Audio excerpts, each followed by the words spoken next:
जय हिंद दोस्तों, मेरा नाम है अंकित सिन्हा और इस वीडियो में हम रिसेंटली कंडक्टेड यूपीएससी के कंबाइंड जियो साइंटिस्ट पेपर की बात करेंगे।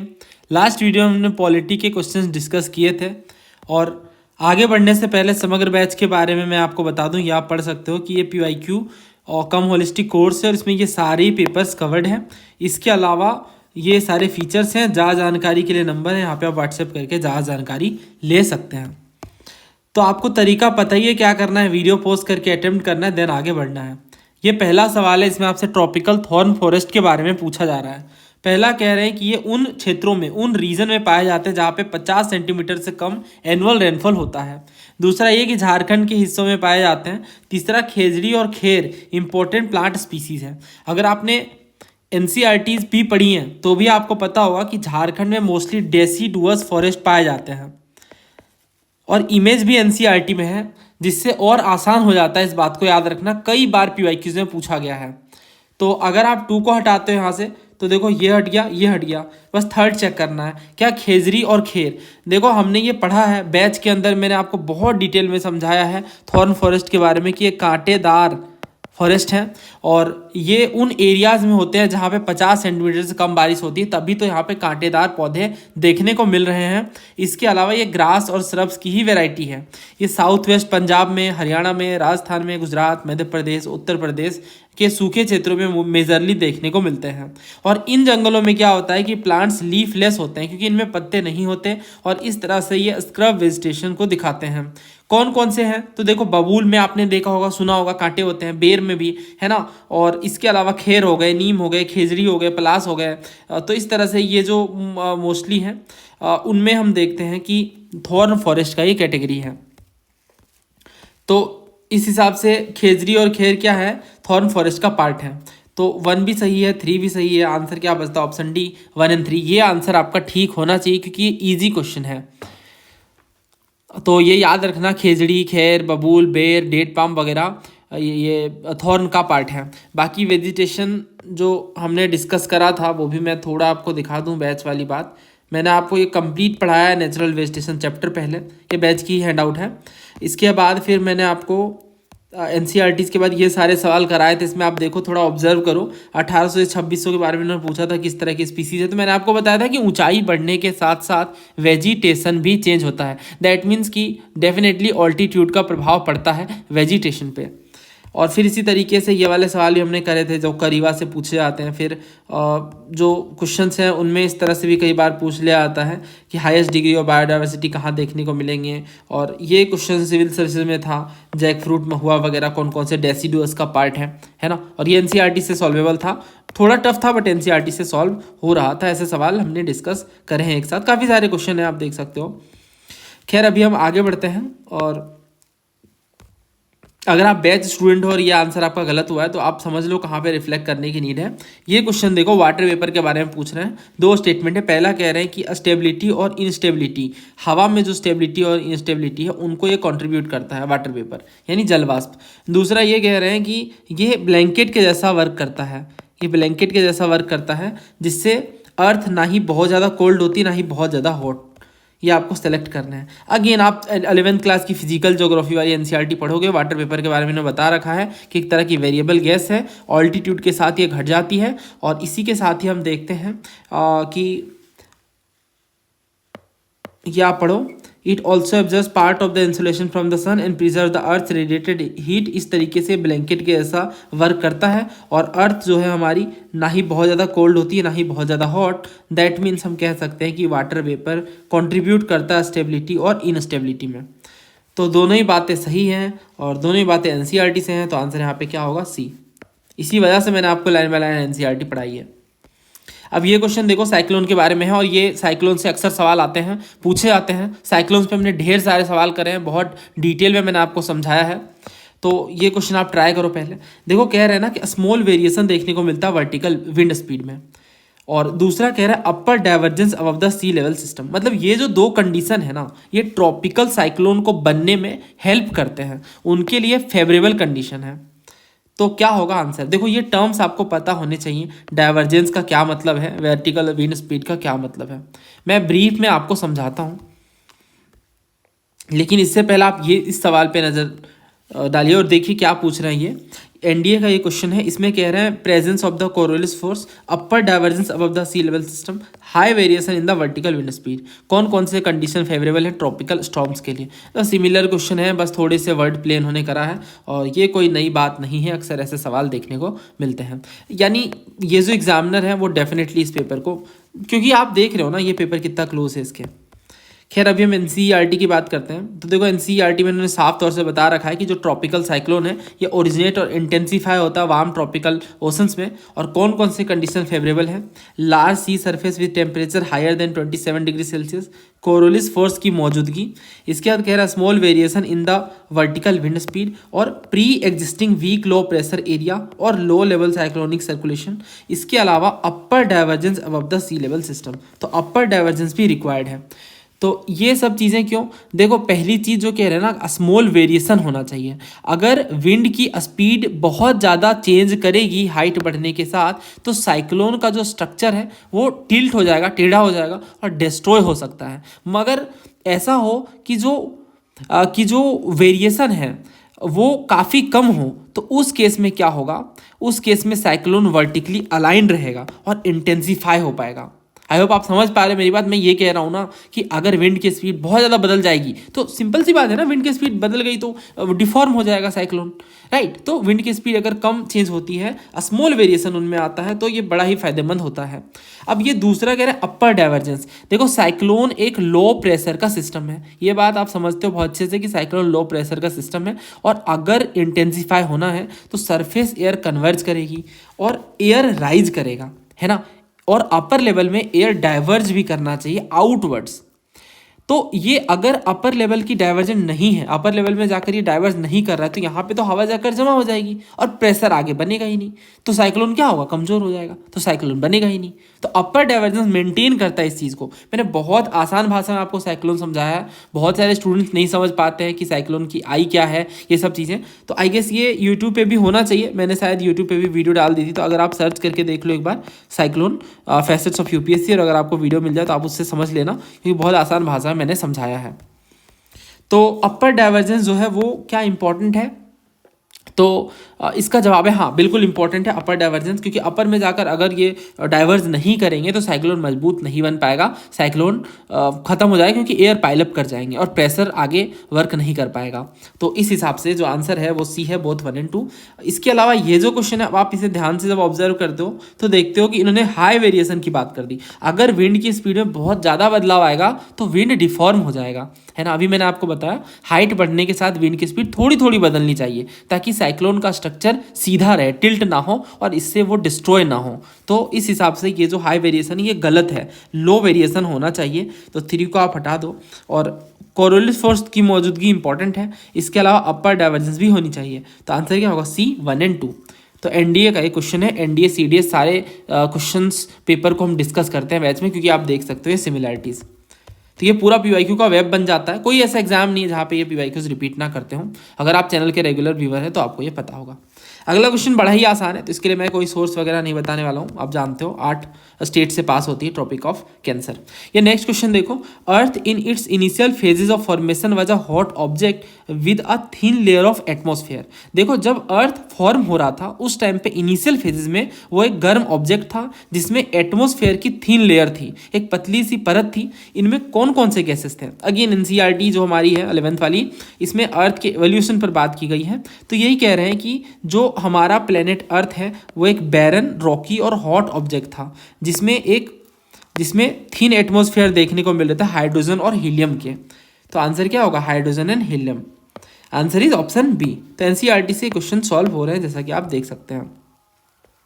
इसके बाद भी बहुत सारी बातें जो आपको पता होनी चाहिए, जो हमने कई बार डिस्कस किया हुआ है। इसके बाद ये क्वेश्चन देखो, बिग स्प्लैट के बारे में पूछ रहे हैं कि ये किससे जुड़ा हुआ है। तो ये जियोमॉर्फोलॉजी के नाम से मैंने आपको 2 हैंडआउट्स प्रोवाइड करी थी बैच में, उसमें से आप ये देख सकते हो।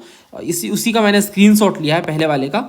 इसमें हमने मून के बारे में डिस्कशन करा था। मैंने आपको बताया था जायंट इम्पैक्ट जो कि बिग स्प्लैट थ्योरी है वो ये कहती है कि एक बॉडी है जिसकी जो साइज है वो मार्स के 1 से 3 गुना थी और वो अर्थ में टकरा जाती है, कोलाइड करती है, और अर्थ के बनने के बाद ही ये प्रोसेस होता है। और इससे क्या होता है, जैसे ही अर्थ से टकराती है तो अर्थ का एक बड़ा सा टुकड़ा बाहर आ जाता है स्पेस में और घूमने लगता है चारों तरफ, और वो ही प्रेजेंट डे में मून है। एक तरह की थ्योरी है, ईयरली थ्योरीज आप देख सकते हो। पहले बहुत सारी थ्योरीज थी तो उसमें से एक थ्योरी ये थी बिग स्प्लैट थ्योरी।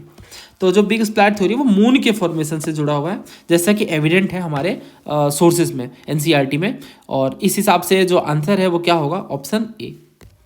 नेक्स्ट आप ये क्वेश्चन देखो, इंटरनेशनल डेट लाइन के बारे में पूछ रहे हैं कि इसे जिगजैग क्यों बनाया गया। तो पहले भी एनडीए में ऐसे सवाल देखने को मिले हैं, और ये जो इंटरनेशनल डेट लाइन है वो जनरली 180 डिग्री लॉन्गिट्यूड में है, बट ये जिगजैग है। और इसका रीज़न ये है कि कुछ कंट्री या कुछ आइलैंड ग्रुप्स को 2 डिफरेंट डेट से बचाने के लिए ऐसा किया गया है। अदरवाइज एक ही देश में 2 अलग अलग डेट हो जाएंगे, जो कि बहुत ही दिक्कत वाली बात होगी, है ना। तो अलास्का में है ये एलुटियन आइलैंड, और ये जो एलुटियन आइलैंड है इनको डिफरेंट डेट से बचाने के लिए, मेजरली इस कन्फ्यूजन से बचाने के लिए इंटरनेशनल डेट लाइन को टिल्ट किया गया है। और बाकी आप देखो तो बोनिन आइलैंड ये जापान में है, तो इसकी कोई ऐसी बात नहीं है। फिर सोलोमन आइलैंड भी नहीं होगा, कुक आइलैंड भी नहीं होगा। आंसर यहाँ पे ऑप्शन ए है, एलुटियन आइलैंड। ये थोड़ा टफ क्वेश्चन है, अगर आपको मैप की क्लैरिटी, अगर आपने देखा है कहाँ पे जिगजैग है तो आप इसे सॉल्व कर सकते हो। इक्के दुक्के सवाल हैं, वही मुश्किल है, बाकी सारे क्वेश्चन बहुत ईजी हैं। अब जैसे ये क्वेश्चन आप देखो अर्थक्वेक के बारे में, और अर्थक्वेक बड़ा ही प्रोबेबल टॉपिक है, अक्सर क्वेश्चन देखने को मिलते हैं अर्थक्वेक से। तो इसमें कह रहे हैं जो टेक्टोनिक अर्थक्वेक है ये ओरिजिनेट होते हैं due to sliding of rock along a fault plane. दूसरा ये कि जो वोल्केनिक अर्थक्वेक है ये एक स्पेशल तरीका है, एक स्पेशल क्लास है, एक स्पेशल टाइप है टेक्टोनिक अर्थक्वेक की। तीसरा ये कि जो इंटेंसिटी है, जो तीव्रता है अर्थक्वेक की, उसे हम रिक्टर स्केल से मेजर करते हैं। अगेन बैच की हैंडआउट है, मैंने बहुत डिटेल में आपको बताया है मर्केली स्केल और रिक्टर स्केल के बारे में, यहाँ पढ़ सकते हो, है ना। और रिसेंटली क्वेश्चन भी पूछा गया था ना केएएस में, हमने डिस्कस भी करा था। तो देखो जो सीस्मोग्राम है, जो रिकॉर्डेड आउटपुट आता है उसे हम सीस्मोग्राम कहते हैं। तो सीस्मोग्राफ जो इंस्ट्रूमेंट है, जबकि जो सीस्मोग्राम है वो आउटपुट है। फिर हमने मर्केली स्केल पर डिस्कशन करा था कि इंटेंसिटी बताता है अर्थक्वेक की बाय एनालाइजिंग कि कितने लोगों ने फील करा, डिस्ट्रक्शन कैसा रहा, इन चीज़ों के बेस पे मर्केली स्केल है। तो मर्केली स्केल जो है इंटेंसिटी बताता है, रिक्टर स्केल इंटेंसिटी नहीं बताता है। रिक्टर स्केल तो मैग्नीट्यूड बताता है ना। तो ये बात आपको समझ आनी चाहिए, मैग्नीट्यूड बताता है, ये लोगरिथमिक स्केल है। यानी अगर आप 1 नंबर बढ़ोगे ना, 6 से 7 भी अगर होता है रिक्टर स्केल में मेजरमेंट, तो आप समझ लो 10 गुना पावर बढ़ गई। तो इसका मतलब ये है, यानी तीसरा गलत है। तीसरा जैसे ही आप हटाओगे तो आंसर इसका बी है, 1 और 2। और ये क्वेश्चन आपका बिल्कुल ठीक होना चाहिए, बड़ा ही आसान सवाल है, कई बार एग्जाम्स में पूछा गया है, और हमने इसी चैनल पे, यूट्यूब चैनल पे 8 से 10 बार डिस्कस करा है, इसमें कोई शक की बात नहीं है। बाकी के दोनों टेक्टोनिक अर्थक्वेक आप जानते हो, अर्थ जब स्लाइड करते हैं तो उस हिसाब से ये फोल्ड प्लेन में अकरिंग होती है और एक अर्थक्वेक जनरेट होता है। और फिर इसमें इन्होंने पूछा एक स्पेशल क्लास है टेक्टोनिक अर्थक्वेक की। तो देखो टेक्टोनिक अर्थक्वेक के कुछ टाइप्स होते हैं और उनमें ये वोल्केनिक अर्थक्वेक भी शामिल होते हैं, है ना। तो टेक्टोनिक अर्थक्वेक के अंदर ही ये वोल्केनिक अर्थक्वेक की कैटेगरी देखने को मिलती है। So answer is option B. अगर आप इन सारे सवालों को प्रैक्टिस करना चाहते हो, सीडीएस की भी एनालिसिस की थी हमने, उस टाइम भी मैंने ये क्वेश्चंस आपको करवाए थे 2025 वाले एनालिसिस के अंदर। ये आप देखो, ये सवाल पूछा गया था रिक्टर स्केल के बारे में। तो इन्होंने पूछा था कि 2 स्टेटमेंट हैं, और ये सीडीएस का सवाल है 2025 का, है ना। तो आप समझ रहे हो ना कहाँ से रेफरेंस लिया जा रहा है। हाँ, तो इसमें इन्होंने कहा कि ये इंटेंसिटी स्केल है अर्थक्वेक की। तो उस टाइम पे मैंने आपको बताया था कि ये इंटेंसिटी स्केल नहीं है, इंटेंसिटी स्केल तो मर्केली होता है ना। तो इस हिसाब से जो पहला है वो गलत है। और दूसरा कह रहा है रिक्टर इंडिकेट करता है कितनी एनर्जी रिलीज हुई। हाँ, मैग्नीट्यूड का मतलब क्या है, कितनी एनर्जी रिलीज हुई। समझ आ रही है ना बात आपको। फिर आप ये सवाल देखो, तो उस टाइम पे मैंने ये क्वेश्चंस भी आपको करवाए थे। रिक्टर स्केल एक तरह का लॉगरिथमिक स्केल है, यानी अगर एक मैग्नीट्यूड का इंक्रीज होता है तो 10 टाइम्स एम्पलीट्यूड बढ़ जाता है, और ये सिविल सर्विसेज का क्वेश्चन है। दूसरा कह रहे हैं हर एक इंटीजर की जो रीडिंग है रिक्टर स्केल में वो 100 टाइम्स नहीं, 10 टाइम्स नहीं, 10 टाइम्स, लॉग 10 होता है। तो इस हिसाब से ये जो सेकेंड है वो गलत है। फिर ये वाला क्वेश्चन देखो आप, 2001 में पूछा गया था सिविल सर्विसेज में। तो इसमें उन्होंने कहा जो इंटेंसिटी अर्थ की उसे आप मर्केली स्केल में मेजर करते हो, सेम तरह का सवाल है। मैग्नीट्यूड जो है वो एनर्जी होता है, और जो अर्थ की मैग्नीट्यूड है वो डायरेक्ट मेजरमेंट पे बेस्ड होती है सिस्मिक वेव्स के एम्पलीट्यूड को। चौथा कह रहा है रिक्टर स्केल में जो होल नंबर है वो 100 फोल्ड इंक्रीज दिखाता है, 100 फोल्ड नहीं 10 फोल्ड इंक्रीज दिखाता है। तो आंसर यहाँ पे 1, 2 एंड 3 होगा। तो काफ़ी सारे सवाल हैं इस तरह के जो पूछे गए हैं, और इन्हें प्रैक्टिस करने के बाद आप कंप्लीटली प्रिपेयर हो जाते हो। और इतने पीवाईक्यूज करने के बाद भी अगर आपको शक है पीवाईक्यू के रेलेवेंस पे तो ऑलराइट, तो यहाँ पे आंसर क्या है बी। अब ये नेक्स्ट क्वेश्चन देखो, मेटामॉर्फिक रॉक्स के बारे में पूछ रहे हैं। 3 स्टेटमेंट हैं, ध्यान से पढ़ना। पहला कह रहे हैं they undergo recrystallisation and reorganisation of the original minerals. दूसरा foliation and bending are associated with these rocks. चौथा gneissoid and syenite are examples of these rocks. तो इसे थोड़ा याद करना मुश्किल है, फैक्चुअल है, ठीक है, बट हमने इसे लिस्ट बना करके समझा है। देखो जो मेटामॉर्फिक है इसका मतलब क्या होता है, चेंज ऑफ फॉर्म, है ना। मेटामॉर्फिक मतलब चेंज ऑफ फॉर्म। तो मॉर्फ जो वर्ड है ना वो शेप से आया है, ठीक है। तो जो फॉर्म चेंज होता है उसे हम मेटामॉर्फिक कहते हैं। और ये आप जानते हो प्रेशर, वॉल्यूम और टेम्परेचर के कारण जो रॉक्स है वो चेंज हो जाते हैं। फिर इसमें बहुत सारी बातें हैं, इन्होंने बताया है कि इस तरह से बेंडिंग आ जाती है ना। और क्योंकि जब बहुत ज़्यादा प्रेशर पड़ता है तो जो रॉक्स है मुड़ जाते हैं ना, जिसे हम फॉलिएशन वगैरह कहते हैं। इस पे सवाल भी आया CAPF पे, हमने वो डिस्कस भी करा है। फिर यहाँ पे बेंडेड रॉक्स वगैरह भी इस तरह से बेंडिंग देखने को मिलती है रॉक्स में, तो बेंडेड रॉक्स कहलाते हैं। और फिर इसमें एग्जांपल्स हम पढ़ते हैं तो गिनेसॉइड है, ग्रेनाइट है, साइनाइट है, स्लेट है, सिस्ट है, मार्बल क्वार्टजाइट है। तो ये तो आपको बहुत अच्छे से याद होने चाहिए, बार बार ये पूछते हैं। तो ये तीसरा भी सही है, फॉलिएशन बेंडिंग भी है, और रीक्रिस्टलाइजेशन और रीऑर्गेनाइजेशन का मतलब मेटामॉर्फिक है, यानी चेंज इन फॉर्म। तो आंसर यहाँ पे क्या होना चाहिए, जो आंसर है वो तीनों ही सही है ना। तो तीनों ही सही है, तो आंसर क्या होगा, ऑप्शन डी। ये नेक्स्ट क्वेश्चन देखो आप, वेदरिंग के बारे में पूछ रहे हैं। Weathering results in mechanical disintegration and chemical decomposition of rocks. दूसरा स्टेटमेंट यह है कि वेदरिंग कंट्रोल किया जाता है by geological and geomorphic processes, but ये इंडिपेंडेंट है क्लाइमेटिक फैक्टर से, यानी जो वेदरिंग है उसमें क्लाइमेट का प्रभाव नहीं पड़ता है। तो देखो ये वेदरिंग वाली जो बात है, अगेन हमारी जो फिजिकल ज्योग्राफी वाली NCERT है, बहुत डिटेल में मैंने आपको वेदरिंग समझाई है। देखो वेदरिंग क्या होता है, जो अर्थ के मटेरियल्स हैं उनमें जब वेदर और क्लाइमेट का प्रभाव पड़ता है, जिस वजह से बहुत सारे प्रोसेस होते हैं, बहुत सारे प्रोसेस से उन्हें गुजरना पड़ता है, तो वेदरिंग कहलाता है। तो बेसिकली एक तरह का मैकेनिकल डिसइंटीग्रेशन है, मतलब ये टूट रही है यहाँ पे चीज़ें। और केमिकल डीकम्पोजिशन, यहाँ पे डिकम्पोज हो रहा है कुछ रॉक्स, और ये वेदर और क्लाइमेट के प्रभाव में आके हो रहा है। तो इस तरह से ये कहलाता है वेदरिंग। बाकी आप देखो जो वेदरिंग प्रोसेसेस हैं ये कंडीशन होते हैं by many complex geological, climatic, topographic and vegetative factor. In fact जो क्लाइमेट है ये बहुत ज़्यादा प्रभाव डालता है वेदरिंग में। देखो वेदरिंग प्रोसेस ना केवल क्लाइमेट टू क्लाइमेट डिफर करते हैं, बल्कि वेदरिंग मेंटल की डेप्थ भी डिफर करती है। इसे मैं आसान भाषा में समझाता हूँ। देखो जो वेदरिंग है, जो रॉक्स टूट के बिखर रही हैं इन वन वर्ड, वो क्लाइमेट के कारण बहुत ज़्यादा उस पर फ़र्क पड़ रहा है। मगर मतलब इसका सिंपल यही है कि अगर क्लाइमेट अलग है तो हो सकता है वेदरिंग का जो टाइम पीरियड है वो बहुत स्लो हो, या जो वेदरिंग के बाद रॉक्स दूरी तय कर रहे हैं वो कम हो या ज़्यादा हो। कुल मिलाकर के क्लाइमेट बहुत ज़्यादा असर डालता है वेदरिंग पे, डिसइंटीग्रेशन पे। तो अगर क्लाइमेट बहुत असर डालता है तो इंडिपेंडेंट कैसे हो सकता है, क्लाइमेट पे तो बहुत ज़्यादा डिपेंड कर रहा है वेदरिंग। तो सेकंड गलत है। जैसे ही सेकंड गलत है तो इकलौता आंसर है यहाँ पे जो सेकंड गलत के साथ है, so we will go with option C. ऐसा आप जानते हुए स्टेटमेंट वाले क्वेश्चन मैंने आपको सिखाए हैं। अगर आप एक पता कर लो कौन सा गलत है तो आगे पढ़ने की नीड नहीं होती है, क्योंकि सेकंड नॉट करेक्ट वाला बस यही है।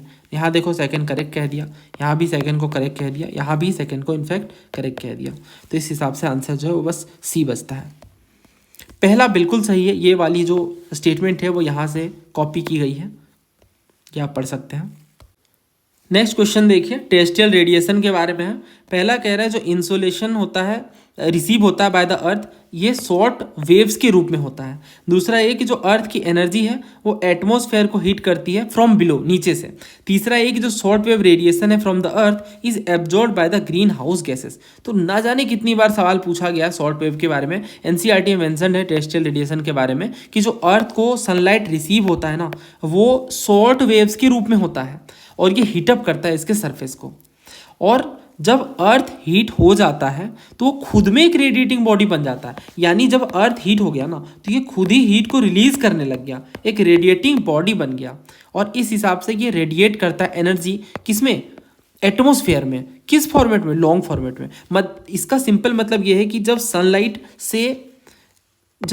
से ये इंसुलेशन आया उस टाइम तो ये शॉर्ट वेव के रूप में आया, बट जब अर्थ खुद हीटअप हो गई तो ये लॉन्ग वेव के रूप में रेडिएट बैक कर रही हैं।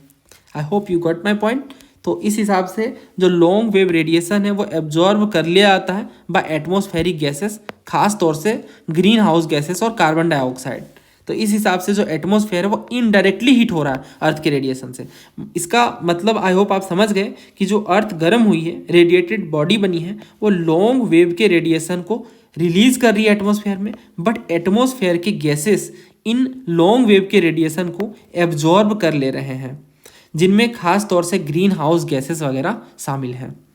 और जो एटमॉस्फेयर है इन टर्न रेडिएट कर देता है और ट्रांसमिट कर देता है हीट को स्पेस में, फर्दर ये स्पेस में चले जाता है। फाइनली जो अमाउंट है of heat receive from the sun is return to space, thereby maintaining constant temperature. ये आप समझ गए होंगे, ये हीट बजट का कॉन्सेप्ट है।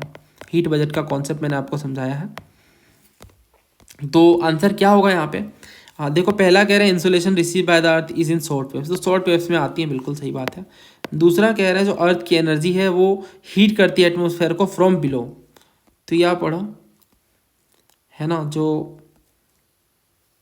जो लॉन्ग वेव रेडिएशन है वो एब्जॉर्ब कर ले आते हैं एटमॉस्फेयर के द्वारा, बट इससे पहले ये कि जो एनर्जी है वो हीटअप करती है एटमॉस्फेयर को फ्रॉम बिलो, तो यही सही है स्टेटमेंट है। तो दूसरा भी सही है। तीसरा कह रहा है short wave radiation from the earth, नहीं, अर्थ से तो लॉन्ग वेव रेडिएशन आ रही है, वो एब्जॉर्ब कर रहे हैं ग्रीन हाउस गैसेस, तो तीसरा गलत है। तीसरा हटा दो आप, आंसर आ गया ऑप्शन ए 1 और 2 ओनली। अभी रिसेंटली भी काफ़ी सारे ऐसे क्वेश्चन पूछे गए हैं, जैसे जम्मू कश्मीर पीसीएस में क्वेश्चन पूछा गया 2025 में, असर्शन और रीजन दिए गए हैं। Carbon dioxide, methane and nitrous oxide are considered greenhouse gases. दूसरा ये कि ग्रीन हाउस गैसेस एब्जॉर्ब करते हैं शॉर्ट वेव रेडिएशन को from the sun and are transparent to long wave radiation.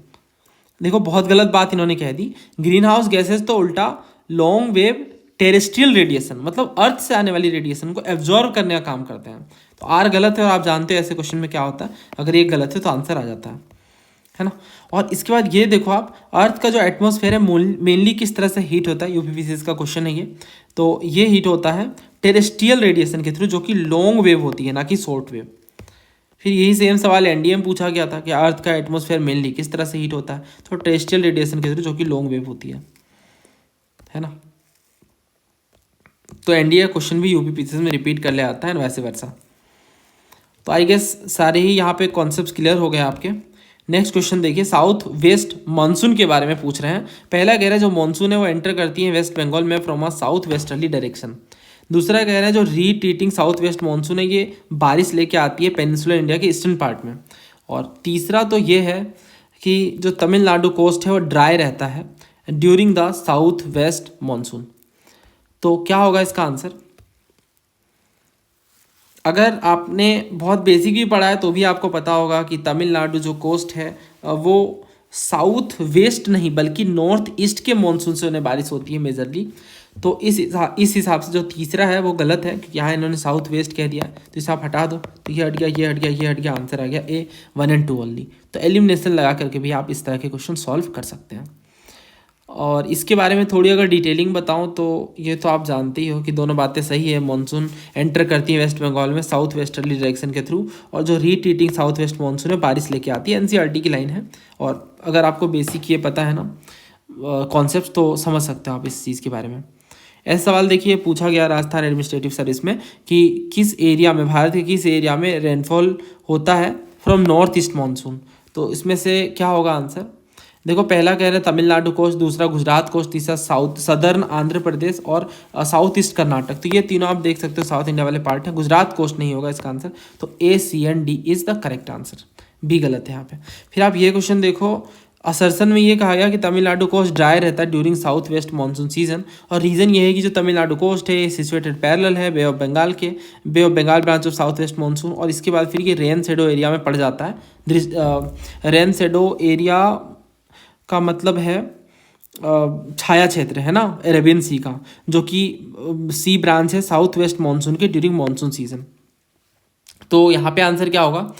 देखो ये बिल्कुल दोनों बातें सही है, ये आप समझ ही रहे हो कि तमिलनाडु कोस्ट ड्राई रहता है साउथ वेस्ट मानसून के टाइम पे, और नॉर्थ ईस्ट से मेजरली वर्षा होती है, और इस हिसाब से जो आंसर है वो डी है। और इसका रीज़न क्या है? वही पैरेलल पड़ जाता है ना, तो बारिश नहीं हो पाती है, टकराएंगे पहाड़ से तो ही बारिश होगी ना, तो उसी को इन्होंने लॉन्ग करके लिखा है बस।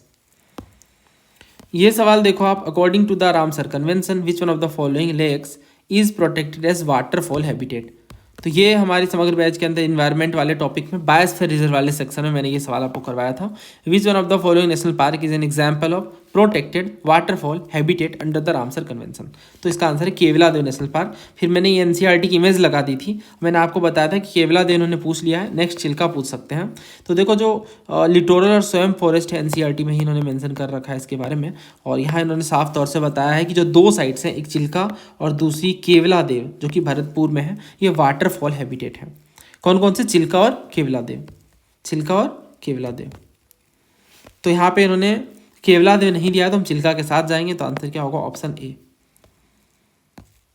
तो यहाँ पे हमारे ये क्वेश्चंस कंप्लीट होते हैं। उम्मीद है आपको इस टॉपिक से बहुत कुछ नया सीखने को मिला होगा और कुछ पैटर्न भी आपने ऑब्जर्व किया होगा। तो जल्द ही मिलते हैं नए वीडियो में। थैंक यू, जय हिंद।